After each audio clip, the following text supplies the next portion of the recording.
was apartheid, but my parents didn't care. They were renegades, yeah, mavericks. My mom was a true maverick. She was like, ooh, I'm going to get a white man. Shoo. And then my dad was obviously, well, you know how the Swiss love chocolate.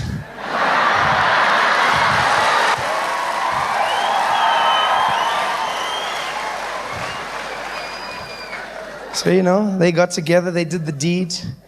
My mom gave birth to me, but then I couldn't live with the family as a parental unit together. Had to go back to the townships with my mom. She couldn't say that the father of her child was in fact a white man, because obviously, in the townships, there were them bimpies. The snitches, hated them. So, so she had to lie on my birth certificate. She just didn't put her father, which wasn't strange. It wasn't strange. I just didn't have a father. It's not like I was the only black kid in the township going, I don't know who he is. It wasn't strange at all. But she didn't say anything to anybody. So everybody just drew their own conclusions, everyone in the townships, which is not such a great idea, because when people's imaginations are let loose, you'll be surprised at what they come up with. Because people did not put one and one together with me. In fact, when I came home, people in the township, in fact, assumed that I was an albino. Oh, you laugh, but it wasn't funny. I was even told when my mom brought me home, at least my family loved me, walked me into the house, there I was, little baby wrapped in a blanket. My grandmother came and she was, ow, you shame. Ow.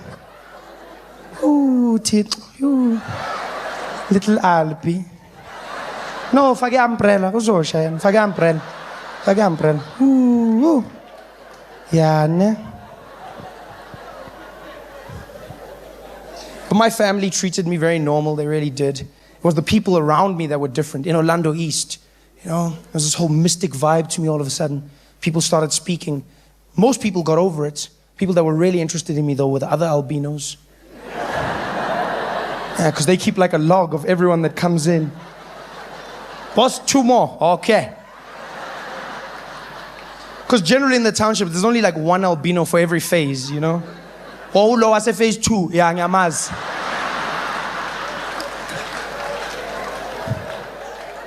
Ticks them off on the list. So when I came into the picture, they're like, oh, boss, there's another one. Everything was cool. Till I started getting older.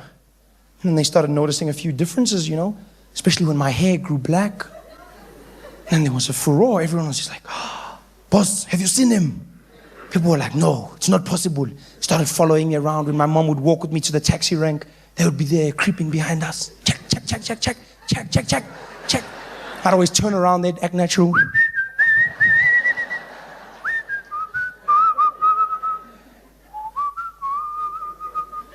Well, as natural as you can act, 4 albinos standing together.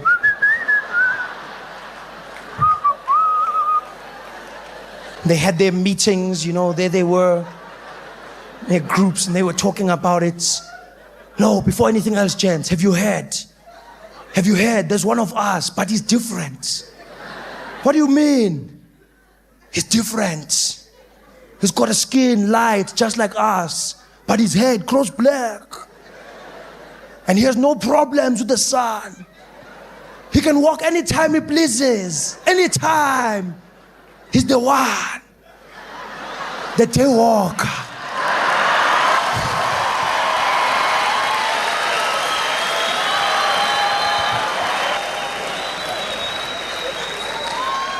And the guys were obviously there. You're lying, there's no such thing. I'm telling you, I'd never lie. And then one day when I was old enough, they approached me. They came up to me, As I was walking for my first time, I was off to the bottle store for my uncle. As you get old enough to walk, that's when your uncle sends you. Everyone else in the family is happy. He's walking. Uncle is like, yeah, send tuma manj. Hamba ke. Tenga makhota I4. Tata nama empty. Amanin. And I was there walking to the shops, the bottles, and I was carrying them, And then I traded in one of the bottles, got myself an ice, and I had the ice, and the bottles. And these guys came out, and they're like, Show 'em, Fana. Hey guys, we couldn't help noticing a man of your stature. Thank you. You know, we've had our eye on you for quite a while, young one. And we see potential in your eyes. Who's we? Oh, forgive me. Let me introduce myself. My name is Pacino, and we are the Glow-in-the-Darks.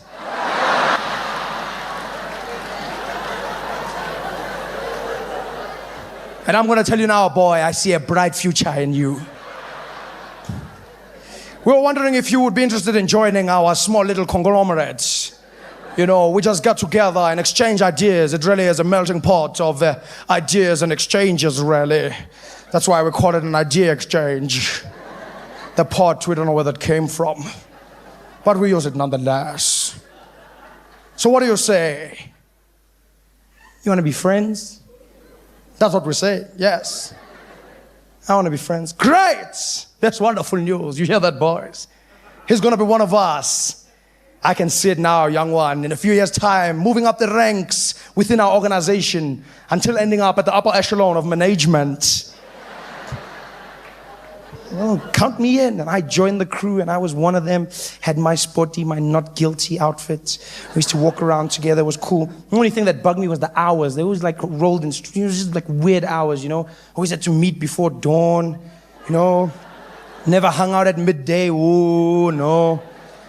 No, you know, hang out at dusk. Sun's going down. There they are outside the house. You know, oh, that's me. And I'd come outside, and then we'd go hang out under the big willow tree. It was cool. If we were hanging out in the day, that's the best place to be because there's so much shade, and we chill there. And I mean, I changed a lot of things for the guys because they used to play cricket a lot. Cricket was a great sport, you know. Only problem is if somebody hit a 4 or 6 and the game was over, just, who's gonna fetch it now? Yabon, kawathile. Yapapa, ngitshilile block.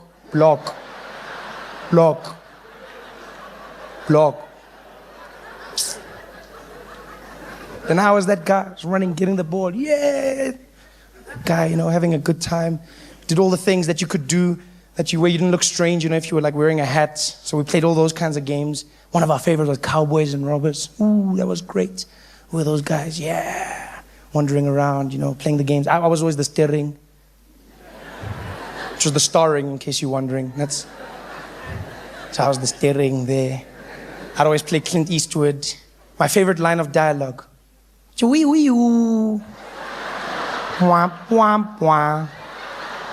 Choo-wee-wee-oo. Womp, womp, womp. Even had the accents going. Didn't know what I was saying, though. How you ain't showing them going on, man? And I couldn't help noticing, you understand, in my town. Town ain't big enough on the ball nose. And it was so cool because half of our friends were Xhosa, you know, so they made great sound effects, especially for the horses. Really.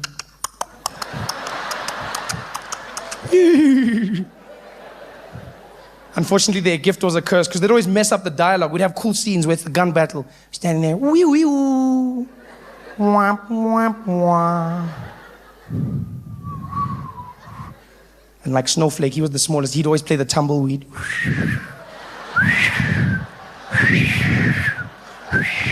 Oh, yeah, shy, I'm bad. Wee wee woo. And I'd shoot Pacino.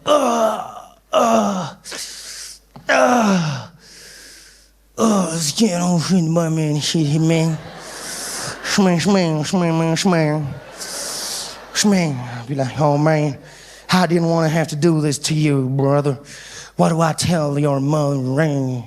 Be like, oh, tell my mother, oh, my mother,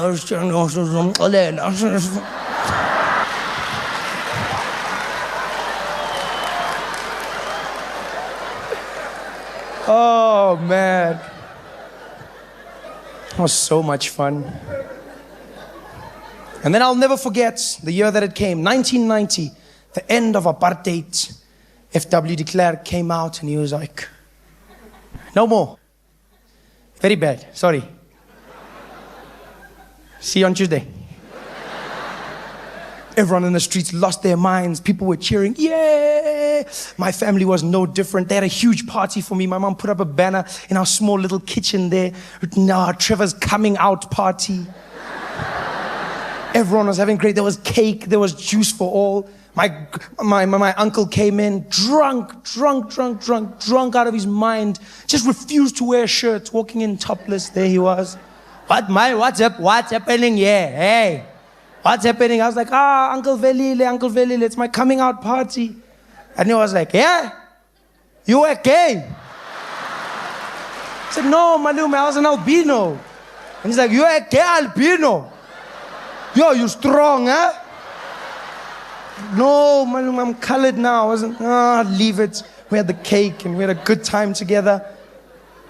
And then after that, I couldn't wait to get to my friends to tell them the good news. And I was like, bye-bye, mama, bye-bye, Gogo. And I took everything and I ran out the house and I was skipping, yeah. And as I walked out the gate, my family walked out behind me and they were singing behind me. Twang, twang, twang, libo, libo, nen.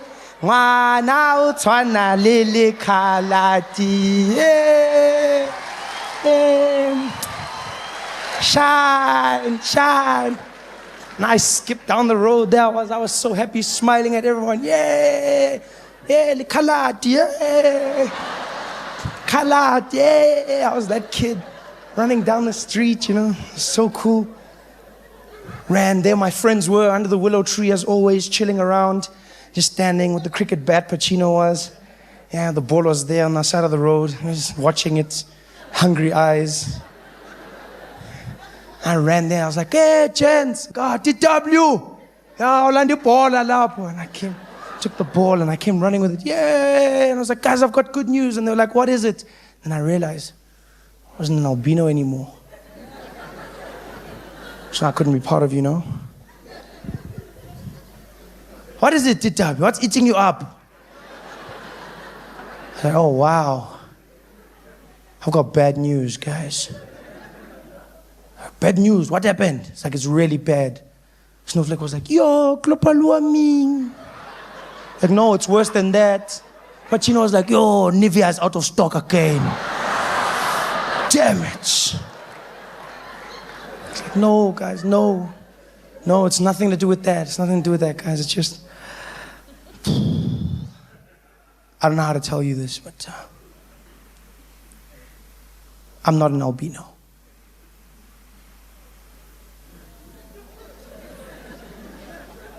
What did you say? I'm not an albino. They're like, we knew it. We knew it. It's like, you knew? Of course we knew. We knew, TW, we knew. We're all not albinos. We're people. Viva TW, viva! Hey, hey, hey, hey, hey, hey. Hey guys, thanks for watching. Make sure to subscribe to my channel so you can win cool prizes. And by prizes, I mean surprise. There's no prizes. It's a free YouTube video, you greedy. Just click the video, man. Why you want free things on free things? You guys love your sports out here. I've never seen more focus put on sports anywhere else in the world. Americans love their sports back to front. You analyze them, you worship them, you watch the game before the game, you watch the game after the game.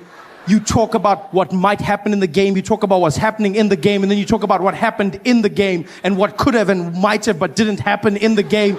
It's just the craziest thing I've seen in my life. It's all about statistics. Have you seen sports in America? Non-stop. Guys just come out there. There's no time for smiles or anything. Just come out. And ladies and gentlemen, welcome to it. It's the 2012 Miami Heat up against the OKC. This is the greatest final we've been waiting for in the NBA Finals. LeBron James leading his team out here, averaging 30 points, double-double every single game, 10 points per game, just in assists alone. This man is just something else. 90% from the free throw line. He's just gone in. He's statistically gotten better. His team coming in with more. Chris Bosh coming in with more assists, really doing well in the last game. Just like, wow, wow.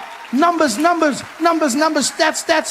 You guys know everything, every stat. Well, I mean, he's got 4 out of 5, and I mean, if you look at that statistic alone, it looks like he should be getting forward. He should be, and then it's just crazy. You know everything, and then you switch over to like your business channels and your economy, and you're like, what's happening in the economy this year, Bob? Well, nobody knows. I mean, nobody knows. Yeah. We thought the housing market was coming up, but it wasn't. But hey, I mean, that's the economy. You never know, right? You never know. What about stocks? Well, I guess stocks, they're up and down. I don't really know. They're up and down. They could go anywhere. It's those are stocks. We don't know. But the sports, you know, you need to flip that around. Forget the statistics in the economy. Just relax in your sports. Have fun. That's the sports I watch, is relax, like soccer. I'm a huge fan of soccer, you know. Yeah. Oh, there's some fans here. I love soccer. It's chilled. You hear it in the commentators when a game is being played. There's no statistics at all. Game starts off, the whistle blows, and welcome, ladies and gentlemen, to this majestic match. It's Spain playing against Germany. Oh, and what a wonderful day it is. Look at the crowd, really excited. Oh, and the atmosphere is amazing, wonderful weather, and the guys are just like, oh yeah, John, you can feel it. The players look great. It's wonderful. What do you think's going to happen today, Martin? Oh, nobody knows. I can't even remember the last time I saw a game this good. Americans will remember. Americans will go back to the finest statistic. The last time a black man scored using his left hand, jumping over a mixed race, half Indian, was in 1967 when they're like, what? This is madness.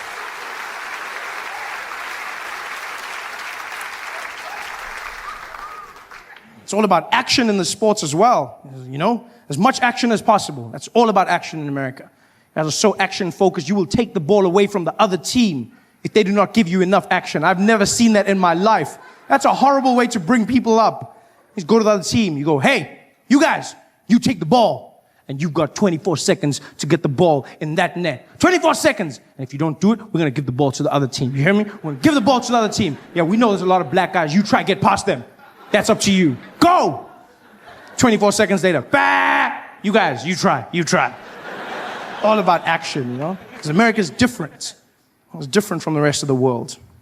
And you don't really know how different America is, though, until you get here. That's the one thing I will say. You know, you think you know. But then when you land in America, in your airports, that's when you know this place is different. Because American airports, unlike airports everywhere in the world, which have a certain level of joy and just all around happiness, American airports, they're like concentration camps. It's just, you know, it's just people walking barefoot in single file.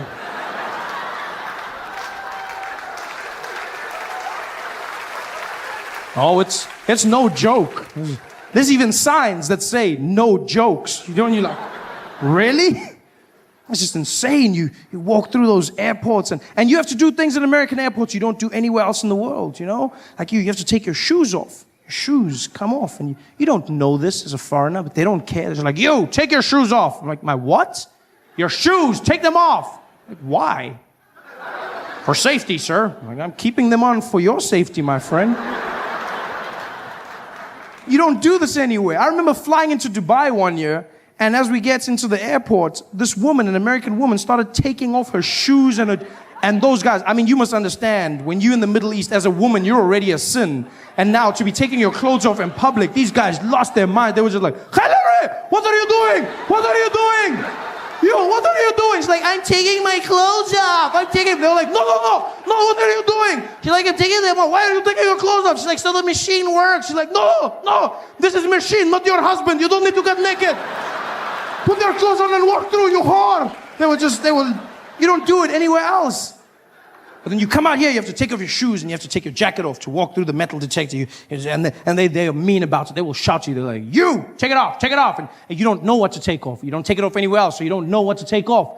They're like, you, take it off. Take what off? Take it off, sir. Take what off? Take it off now. What? Your clothes. Take them. My clothes? And now you're standing there, this man shouting at you, telling you to take your clothes off. You feel like a child in a Catholic church. It's horrible. It's just, you're standing there.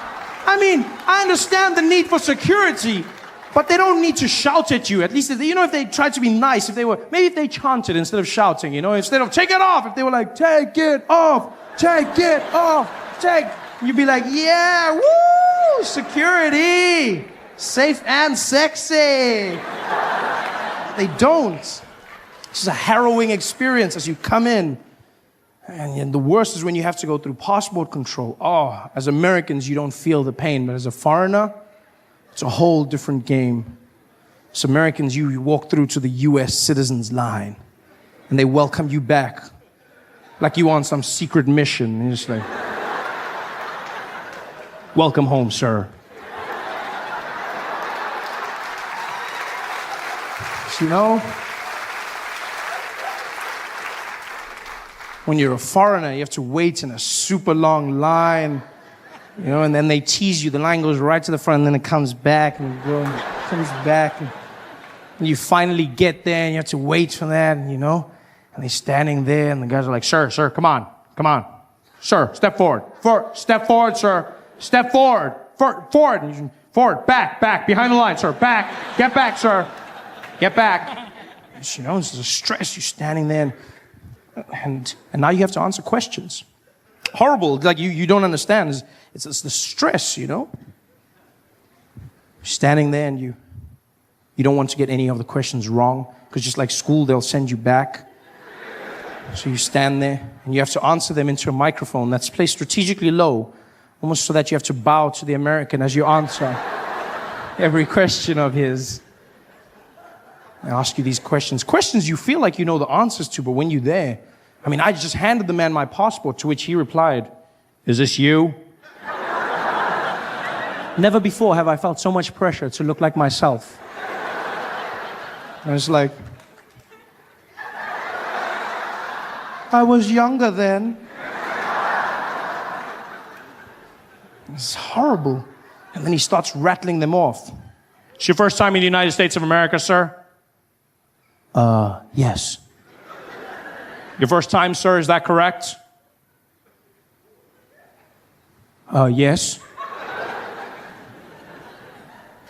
Sir, what is the duration of your visit out here? I'm going to be here for 6 months. 6 months, sir? Is that correct?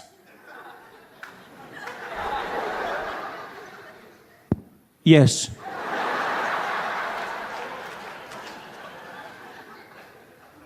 Sir, what is the purpose of your visit in the United States of America? I'm here for holiday. Holiday, sir? Yes. Which one? My one. Could you elaborate, sir? Holiday. Yeah, what do you mean holiday, sir? You know, like holiday, like woo, woo, woo. Yeah, holiday. Woo, yeah. Holiday. You mean vacation, sir? Ah, battery. Yes, of course. Hey there, thanks for watching. Now, all I need you to do is click on that little circle on your screen. Yeah, that one. Oh, yeah, just like that. Hold on. Yeah, click. Nice. You don't really know how different America is, though, until you get here. That's the one thing I will say. You know, you think you know, but then when you land in America, in your airports, that's when you know this place is different. Because American airports, unlike airports everywhere in the world, which have a certain level of joy and just all around happiness, American airports, they're like concentration camps. It's just, you know, it's just people walking barefoot in single file.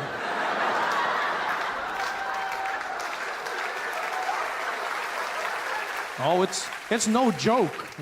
There's even signs that say, no jokes. You're like, really? It's just insane. You walk through those airports, and you have to do things in American airports you don't do anywhere else in the world, you know? Like you have to take your shoes off. Your shoes come off, and you don't know this as a foreigner, but they don't care. They're like, you, take your shoes off. I'm like, my what? Your shoes, take them off. Like, why? For safety, sir. I'm like, I'm keeping them on for your safety, my friend. You don't do it anywhere else.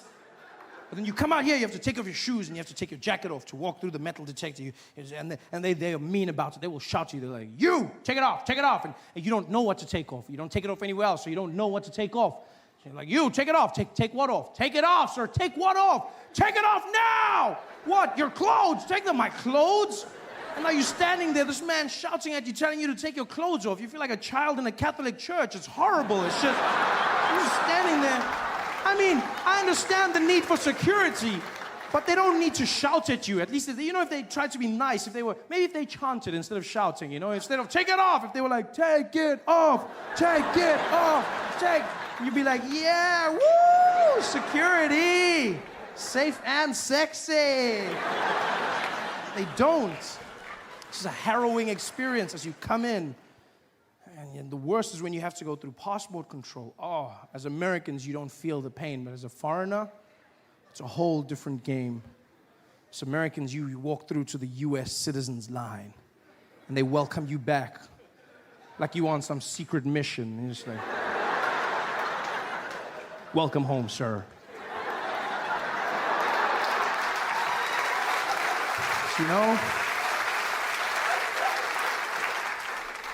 When you're a foreigner, you have to wait in a super long line, and then they tease you. The line goes right to the front, and then it comes back, and it comes back, and you finally get there, and you have to wait for that, and they're standing there, and the guys are like, sir, come on, sir, step forward, step forward, sir, step forward, forward, back, behind the line, sir, back, get back, sir, get back. It's a stress. You're standing there, and now you have to answer questions. Horrible, like you don't understand. It's the stress, Standing there and you don't want to get any of the questions wrong, because just like school, they'll send you back. So you stand there and you have to answer them into a microphone that's placed strategically low, almost so that you have to bow to the American as you answer every question of his. I ask you these questions you feel like you know the answers to, but when you're there, I just handed the man my passport, to which he replied, "Is this you?" Never before have I felt so much pressure to look like myself. I was like, I was younger then. It's horrible. And then he starts rattling them off. It's your first time in the United States of America, sir? Yes. Your first time, sir, is that correct? Yes. Sir, what is the duration of your visit out here? I'm going to be here for 6 months. 6 months, sir? Is that correct?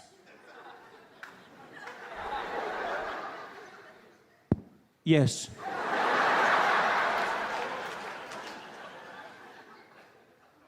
Sir, what is the purpose of your visit in the United States of America? I'm here for holiday. Holiday, sir? Yes. Which one? My one. Could you elaborate, sir? Holiday. Yeah, what do you mean holiday, sir? Like holiday, like, woo, woo, woo. Yeah, holiday. Yeah.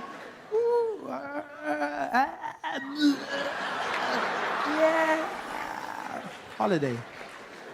You mean vacation, sir? Watching.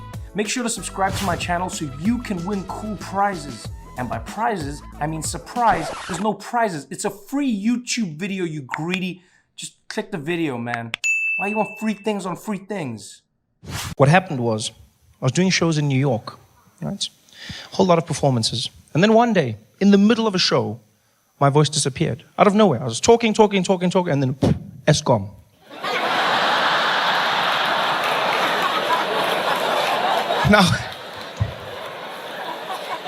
Now, at first I thought, okay, it's just a small thing. It's a small thing. It'll go away. But it didn't. It got worse every day. Every day, my voice got worse and worse. Finally, I ended in New York. I was coming back to South Africa through London. So while I was in London, I met a doctor there. Horrible doctor. Because his advice was, maybe you should just keep quiet, Trevor. Yeah? Maybe you should keep quiet. Keep quiet for a few days. And thereafter, what we should do is speak in a confidential voice. Yes? Speak in a confidential voice. That's what he told me to do, speak in a confidential voice. A confidential voice is basically you speaking very softly, very hum. So basically everywhere you go, you talk like this. You know what I mean? This is what you got to do. Basically, like white people in the office, you just got to find them. You're not gonna. What's that? No, nothing. We good. Yeah, see you guys at the bra. Don't want those guys. That's a confidential voice. Now, the problem with the confidential voice is that you have to lean in when you speak to people, right? And then two things happen. One, I don't know why, but if you speak softly or if you whisper, people will whisper back to you. I don't know why this happens. I went into a shop. I was trying to buy a computer. This guy comes and says, "Hey, sir, how you doing? You good, man? Are you good?" It's like, yes, I just need to buy some computers, please. "Oh, you looking at some of those laptops over there?" I said, "Yeah, just some of the MacBooks." Said, "Yeah, well, over here we got a great range of computers." And what are you doing? Why are you whispering? "I'm not whispering. I don't know what you mean." You whispering? Why? It's like I'm injured and now you're limping. What the hell is going on here? The second weird thing that happened was because I was speaking like this, some people thought I was trying to have sex with them. Yeah, it was weird for me at first, and then I realized this actually was happening. The worst incident was when I was visiting friends of mine in Ennerdale, right? And I went to the chicken licking with my boys. We're hanging out. It's a normal day. We're just getting food, We walk up to the counter, the woman's there. She's like, "Welcome to chicken licking, sir. Can I take your order, please?" I said, "Oh, hi. I would like 4 pieces of chicken, please." She's like,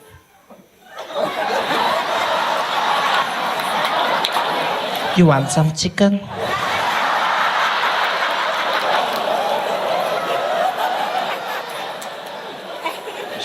"I'm gonna give you the breasts and the thighs." Now she's chasing me down the street. You know how scared I was, running away, holding my chicken, screaming for help in a confidential voice. "Help me, help me, help me."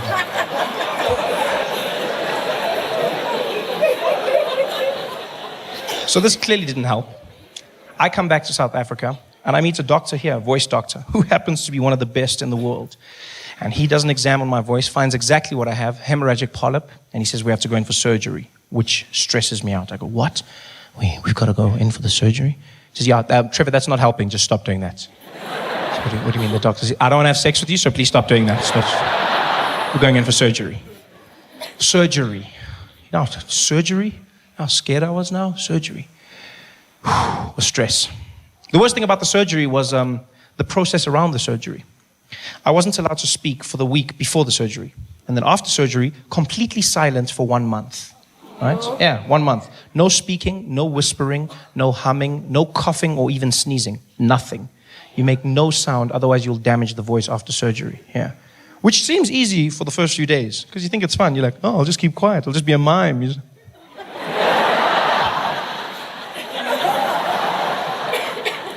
Then it gets boring, and then it gets difficult. Because then you start meeting people that know you and they want to have conversations. Fans in the streets, friendly people, White people were the best to meet, I won't lie. Because white people are just they're impatient. I like that, Yeah. White people have no time for anything. I've seen this. White people don't like to wait. They're always in a hurry, always something to do. They just come up to me, they're like, "Hey, Trevor Noah, right? The comedian. Oh, what, you're not talking? Oh, no voice. All right, cheers, bye." Gone. Out of my life. No stress. I loved it. It's great for me. Not so great for white people, though. That's why they pay so much in traffic fines. Yes. No, it's true. If you guys were just more patient, you wouldn't pay half as much, Yeah. Because black people hardly pay anything. Hardly anything at all. Black people get to the traffic thing. You just relax the situation. That's what you do. You just relax everything. You just get there. Guy will come to your window. "Baba, outgoing seat belt." And you're like, seat belt. "Yeah, no seat belt." Seat belt. "Yeah, let's license one." License. Ndoda lethi license wena.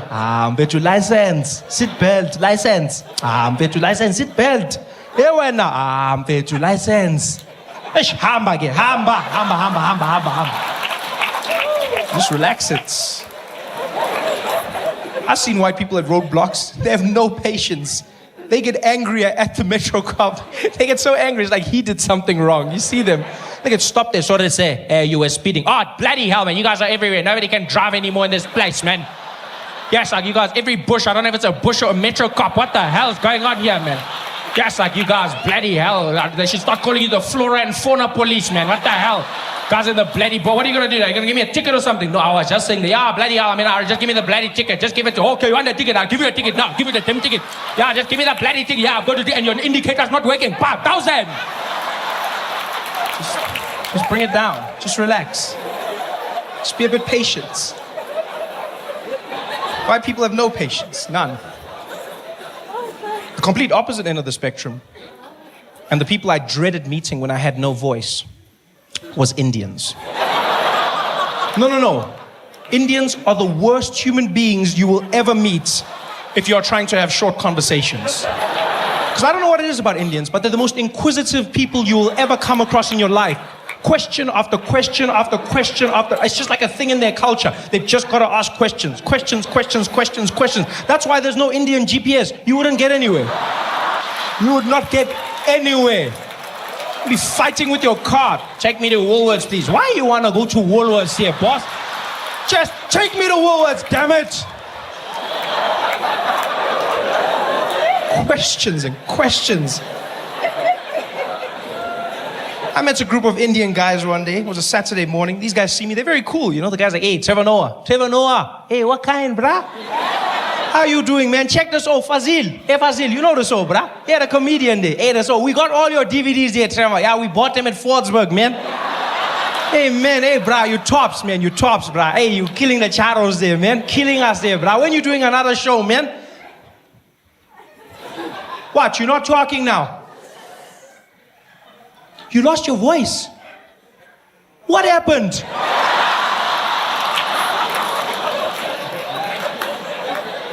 Hey, boss, how you gonna be a comedian but you don't got a voice, bruh?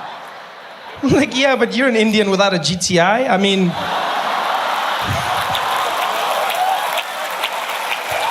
No, but I didn't say that. I didn't say that. Because I couldn't speak, so I thought it. But that guy had me worried, though. How was I going to be a comedian without a voice? You need the voice to do comedy. No voice, no comedy, nothing I can do. I was stressed. It was over. Then I thought, no, you know what, Trevor? It's never over. You commit. You believe. Maybe you'll be the comedian without the voice. Yes. Oh, yeah, you laugh at me. You laugh. But look at Oscar Pistorius. Huh? Look at him. Yes, no legs. No legs. But he didn't let that stop him from becoming a killer. No.